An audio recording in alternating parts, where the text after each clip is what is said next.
Ang galing ng mga mami, no?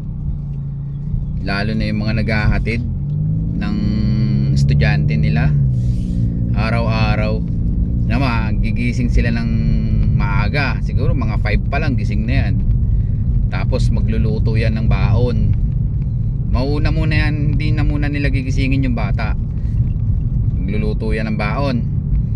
Katapos noon, pagka okay na yung baon, gigisingin na nila yung bata. Tapos pahirapan naman gumising ngayon yung bata, di ba? Talagang gigisingin pa unti-unti para hindi mabigla. Tapos noon, bibihisan na nila.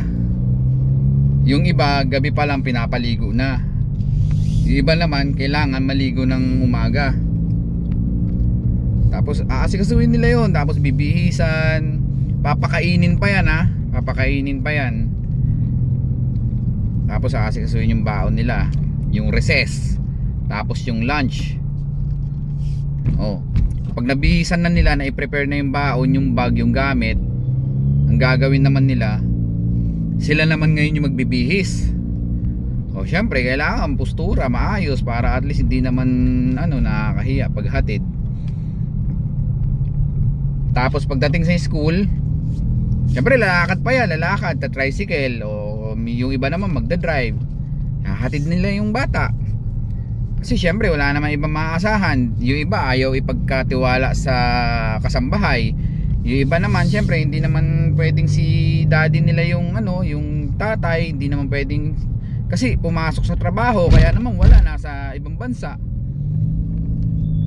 Yung ibang nanay pagkahatid naman dun sa bata sa school, yung iba didiretso pa yan sa sa palengke. Di ba? Mamimili pa yan ng ng iluluto naman sa tanghali. O yung iba naman uuwi na kaagad kasi may gawaing bahay, maglalaba, maglilinis, di ba? Ganun yung karamihan ng nanay. Galing kusa na yung katawan nilang gumagalaw.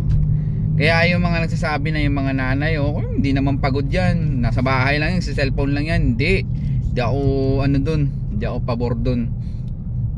Kasi ganun ang routine nila.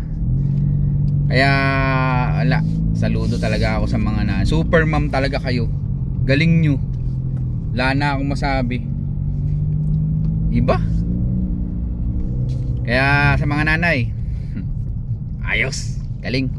Pag ganyan yung asawa mo, talaga namang gaganahan kang magtrabaho, gaganahan kang mag-provide sa bahay nyo. So yun lang. Galing.